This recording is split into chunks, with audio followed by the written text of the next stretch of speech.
अर्पण का बस एक ही सपना था, एक दिन एक वीडियो बनाएगा जो वायरल होगा और फिर उसको डायरेक्टर बनने से कोई नहीं रोक सकता। इसी उम्मीद पर प्रेरणा को अपने साथ लेकर एक लाइट हाउस गया, जहां के बारे में सुना था कि वहां रोज रात ठीक 2:25 पर एक लड़की लंबे सफेद गाउन में दिखती है, जो लाइट हाउस से समंदर में कूद जाती है। अर्पण और प्रेरणा ने कैमरा उठाया और रात के 1 बजे निकल पड़े लाइट हाउस की ओर। ठीक लाइट हाउस की सबसे ऊंची खिड़की पर पहुंचकर एक लकड़ी की चौड़ी बल्ली के पीछे से छुपकर पूरी रात बैठे रहे, कैमरा लगाए कि कुछ दिखेगा, अब कुछ दिखेगा, लेकिन कोई फायदा नहीं हुआ। अगली रात फिर वही हुआ, सारी रात बैठे रहे, लेकिन सिवाय झिंगुरों, समंदर की लहरों और तेज सरसराती हवाओं के कुछ ना तो दिखाई दिया और ना ही सुनाई दिया। हताश और पूरी तरह से निराश दोनों वापस होटल पहुंचे, जहां प्रेरणा के ही दिमाग से एक गजब की तरकीब निकली कि क्यों ना वो खुद उस लड़की की तरह के कपड़े पहनकर वहां से कूदे और अर्पण वीडियो शूट कर ले। और वैसे भी प्रेरणा को तैरना तो बहुत अच्छे से आता था, तो वो आराम से तैरकर किनारे तक भी आ जाती। तो तय प्लान के मुताबिक और वक्त के मुताबिक अर्पण बिल्कुल ठीक 1 घंटे पहले निकलकर बीच पर पहुंच गया और कैमरा सेट कर लिया। और बिल्कुल सही टाइम पर प्रेरणा भी उसे आती हुई दिखाई दी, तो उसने कैमरा का फोकस उसी पर डाला। प्रेरणा बिल्कुल वैसे ही उसी लड़की की सुनी सुनाई कहानियों की तरह धीमे धीमे आखिरी 4 सीढ़ियां चढ़कर बिल्कुल खिड़की तक गई और एक लंबी बेहद डरावनी चीख मारकर पानी में कूद गई। वीडियो बिल्कुल असली सा दिखाने के लिए कैमरा को आखिरी पल में थोड़ा हिला डुलाकर बेहतरीन वीडियो का जश्न मनाने ही वाला था, जब अर्पण का फोन बजा। अर्पण ने फोन देखा तो हैरान रह गया, क्योंकि फोन प्रेरणा का था। उसे कम से कम 15 मिनट तो लगते ही वापस किनारे तक आने में। अर्पण ने तुरंत फोन उठाया तो उधर से प्रेरणा ने कहा, अरे अर्पण, सॉरी यार, आने में देर हो गई मुझे। क्या करूं, रास्ता भटक गई थी और ये दरवाजा भी जैम हो गया है, प्लीज जरा आके खोल दो। अर्पण की तो जैसे नस नस में इस वक्त खून नहीं बह रहा था, बल्कि गिरगिट और छिपकलियां रेंग रही थी। उसने कहा, 1 सेकंड रुक, I'll just call you back, हाँ? और इतना कह के अर्पण ने तुरंत वीडियो निकालकर जो शूट किया था अभी, वो वीडियो चेक किया तो पाया कि वीडियो ऐसा आया कि जिसमें कुछ भी नहीं दिख रहा था। शूट करते वक्त बिल्कुल साफ था, सब कुछ ठीक था, लेकिन अब नहीं। अर्पण ने तुरंत प्रेरणा को वापस फोन किया तो उसने बताया कि उसने रास्ता खोज लिया और वो पहुंच रही है। अर्पण ने किसी तरह से खुद को संभाला कि जो हुआ सो हुआ, कम से कम कोई नुकसान तो नहीं हुआ। प्रेरणा आई और प्लान के मुताबिक ही अर्पण ने भी वीडियो सही से शूट किया और शूट करते ही चेक भी कर लिया। वीडियो बिल्कुल सही आया था। खुशी खुशी जाकर नीचे रेलिंग के पास खड़ा हुआ और प्रेरणा को खुशी से हाथ हिला हिला कर जल्दी आने का इशारा करने लगा। प्रेरणा बस किनारे तक पहुंचने ही वाली थी जब अचानक ही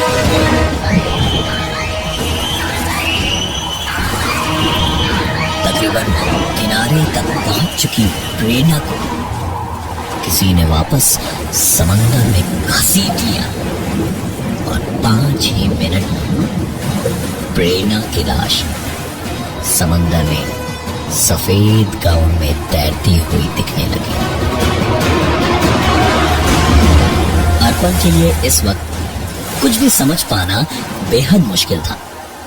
अर्पण ने अपनी आंखों से जो जो देख लिया था, उसके चक्कर में अब कम से कम वो वहां तो रुकने वाला था नहीं। तुरंत वहां से अर्पण भागा और सीधा अपने होटल पहुंचा। अपने कमरे के दरवाजे को बंद करके चुपचाप पलंग के ऊपर चढ़कर बैठ गया और बुरी तरह से हाँफता रहा। कैसे हो गया ये सब? काफी देर के बाद कहीं जाकर अर्पण की सांस में सांस आई। वो चुपचाप बैठा ही हुआ था जब उसकी जागती हुई ये बेहोशी होटल रूम की डोरबेल की आवाज से टूटी और वो उठकर दरवाजे तक गया और कहीं पुलिस ना हो ये देखने को जब अर्पण ने आई होल से झांका तो बाहर का नजारा देखकर उसकी सांस में सांस आई, क्योंकि प्रेरणा जिंदा थी और बाहर खड़ी थी। अर्पण ने दरवाजा खोलते ही कहा, तुम्हारी यहां मजाक करने की आदत नहीं। अर्पण अपनी बात पूरी भी नहीं कर पाया, क्योंकि दरवाजा खोलते ही उसने देखा बाहर कोई नहीं था। अर्पण ने फिर भी 2 कदम बढ़ाकर दाएं बाएं दोनों ओर देखा, लेकिन सचमुच प्रेरणा कहीं नहीं थी। एक बार फिर पुलिस केस, भूत प्रेत और पता नहीं कितने हजार ख्यालों से अर्पण का हाल खराब हो चुका था। अब अर्पण को यहां से सीधा भागना था।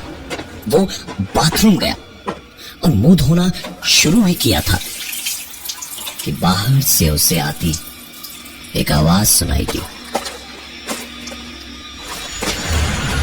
अर्पण जैसे अच्छी तरह जानता था कि क्या हो रहा था। उसने बाहर झांक कर देखा तो बाहर का नजारा देखकर अर्पण इतना घबरा गया कि उसे महसूस हुआ जैसे उसके गले में किसी ने सांस की नली को हथेली से दबोचकर उसकी सांसें रोकती हो। अर्पण के सामने कमरे के दरवाजे से उसके पलंग तक मिट्टी, रेत और पानी से बने पैरों के निशान थे और उसके पलंग पर वही ड्रेस पड़ी थी जो पहनकर प्रेरणा समंदर में कूदी थी। अगले 1 महीने तक अर्पण को रोज यही सपना आता जो उसकी नींद ठीक रात के 2:25 पे तोड़ देती। इस सपने में वो सिर्फ एक ही चीज देखता, प्रेरणा किनारे आ ही चुकी है जब उसे कोई वापस समंदर में घसीट कर ले गया और उसकी लाश पानी में तैरने लगी। अर्पण का जीना दुश्वार हो चुका था। 1 ही महीने में ठीक से ना खाने, पीने और सोने की वजह से अर्पण का वजन गिरता जा रहा था। दिमागी और जिस्मानी दोनों ही तौर पर अर्पण बेहद बीमार होता जा रहा था जब एक रात ठीक 2:25 पर इसी सपने से अर्पण की नींद खुली।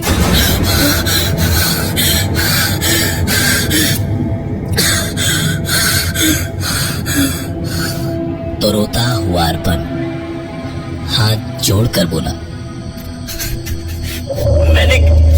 मैंने क्या किया है प्रेरणा? मैंने क्या बिगाड़ा है तुम्हारा? ये तो तुम्हारा ही आइडिया था कूदने का। मैं तो तुम्हें नुकसान नहीं पहुंचाना चाहता था। तुम मेरे साथ ऐसा क्यों कर रही हो? मेरे साथ ऐसा क्यों कर रही हो? क्यों आती हो मेरे सपने में हर रात? क्यों मुझे परेशान कर रही हो?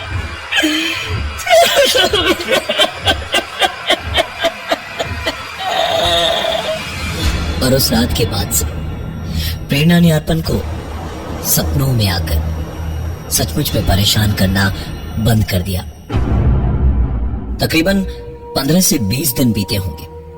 दिमाग शांत रहने लगा तो अर्पण अपने आप बेहतर होने लगा और उसके ठीक 20-25 दिन के बाद अर्पण ने घर पे ही बैठे बैठे न जाने क्या सोचा कि उस रात का बनाया वीडियो इंटरनेट पर अपलोड कर दिया। अर्पण बस मुश्किल से 2 मिनट के लिए बाथरूम तक गया था कि उसके फोन में प्रेरणा के हर सोशल नेटवर्किंग अकाउंट उसके मोबाइल नंबर से मैसेजेस आने लगे और हर मैसेज, हर ईमेल में सिर्फ एक ही लाइन लिखी थी, अगर जीना चाहते हो तो उस वीडियो को तुरंत इंटरनेट से हमेशा हमेशा के लिए हटा दो।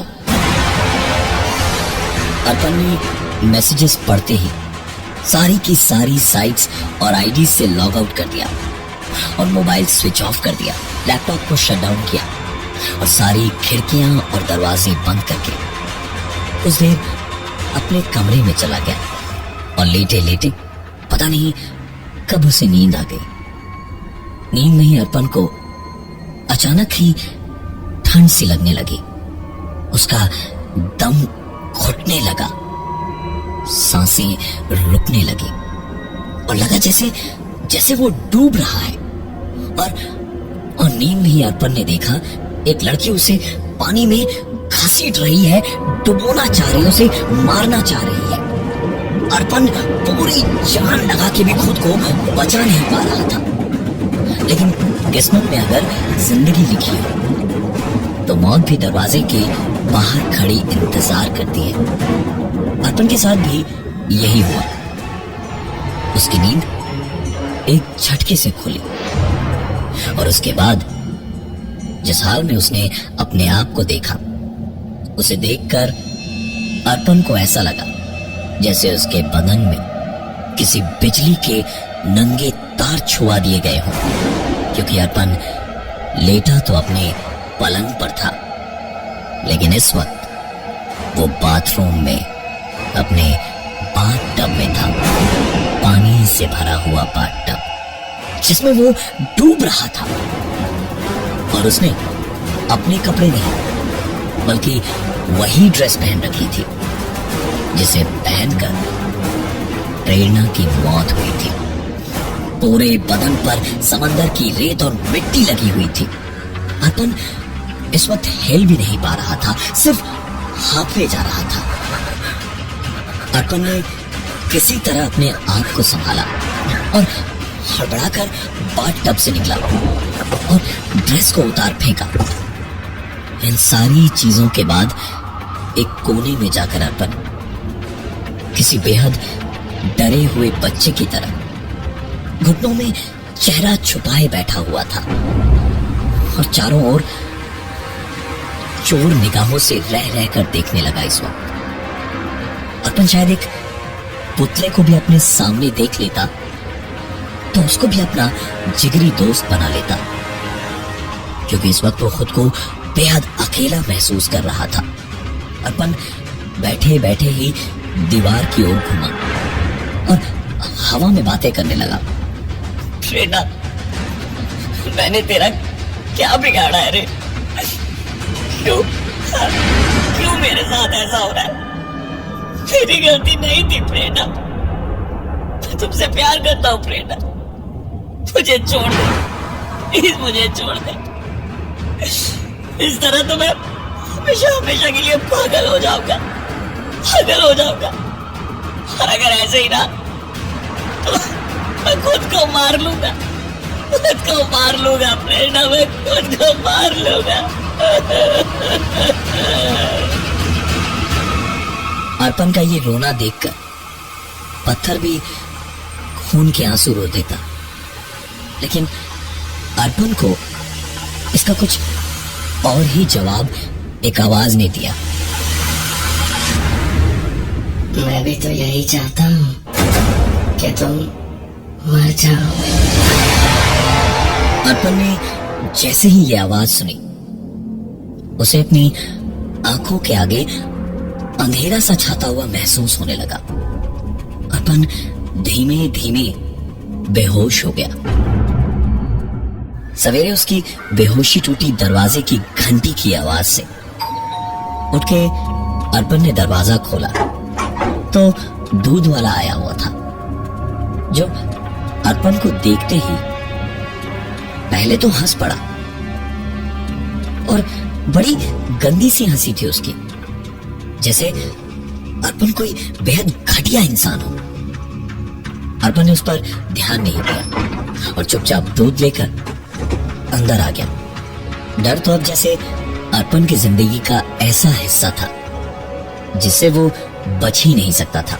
अर्पण को दिन में करीबन 3 बजे एक मीटिंग के लिए जाना था। वहां अगर काम मिल जाता तो अर्पण असिस्टेंट डायरेक्टर बन जाता। नहाकर अर्पण ने कपड़े बदले और सीधा निकल पड़ा मीटिंग के लिए मॉल के कॉफी शॉप की ओर। मॉल बहुत ज्यादा दूर नहीं था, इसलिए पैदल ही निकल पड़ा। रास्ते में 1-2 लोगों ने उसे देखकर वैसी ही दूध वाले जैसी हंसी हंसती, तो उनको देखते देखते अर्पण ने उन्हें पागल समझकर मुंह फेर लिया और अपनी ही धुन में चलता रहा। एक लड़का सामने से ही आ रहा था, जिसके चेहरे पर एक अजीब सी हंसी थी। उसे 1-2 बार पुलिस स्टेशन के पास में देखा था अर्पण ने। उसके करीब से जैसे ही वो निकला तो धीमे से अर्पण के कान में उसने कहा, क्या चिकने, मिलेगा क्या आज? अर्पण को समझ नहीं आया कि ये हुआ क्या, तब तक जब तक वो अचानक मॉल तक नहीं पहुंचा और मॉल की सिक्योरिटी ने उसे अंदर जाने से रोकना शुरू किया।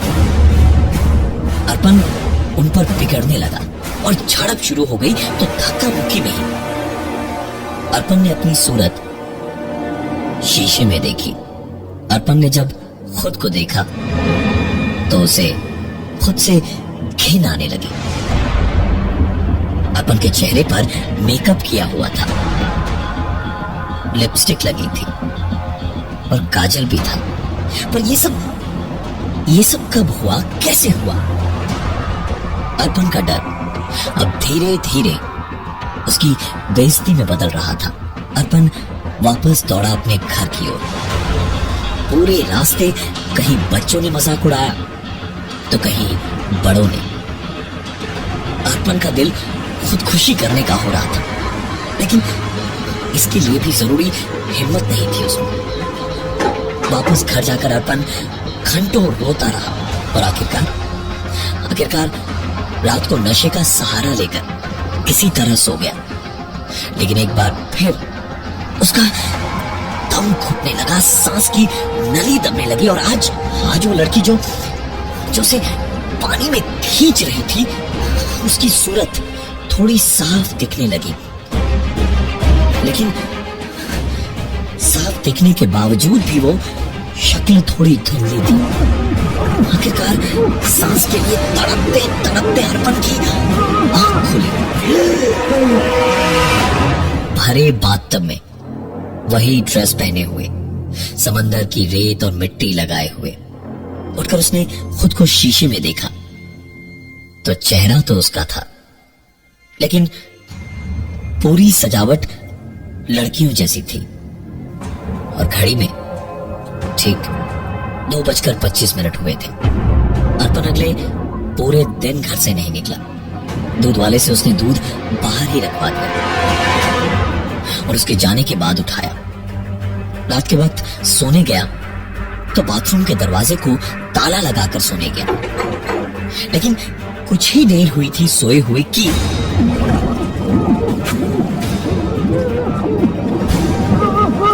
नींद एक बार फिर से बाथटब में खुली। लेकिन एक अजीब बात थी आज। वो चेहरा जिसने उसे पानी में घसीटा था, वो साफ था, पर वो कोई लड़की नहीं थी। लड़की के कपड़ों में कोई लड़का था। अर्पण ने इसके बाद खुद को देखा, वो फिर से उसी ड्रेस और मेकअप में था। दरवाजे की कुंडी और ताला तोड़ा हुआ था। अर्पण को इससे अब डर नहीं लग रहा था, अर्पण ने फैसला कर लिया कि अब आंख मिचौली नहीं खेलनी उसे। उसने अपने लैपटॉप और इंटरनेट से वो वीडियो डिलीट किया और इसी ड्रेस में पूरे मेकअप में गाड़ी लेकर निकल पड़ा उसी लाइट हाउस की ओर। वहां पहुंचकर उसे पता था कि उसे क्या करना था। सबसे ऊपर उस खिड़की तक गया अर्पण।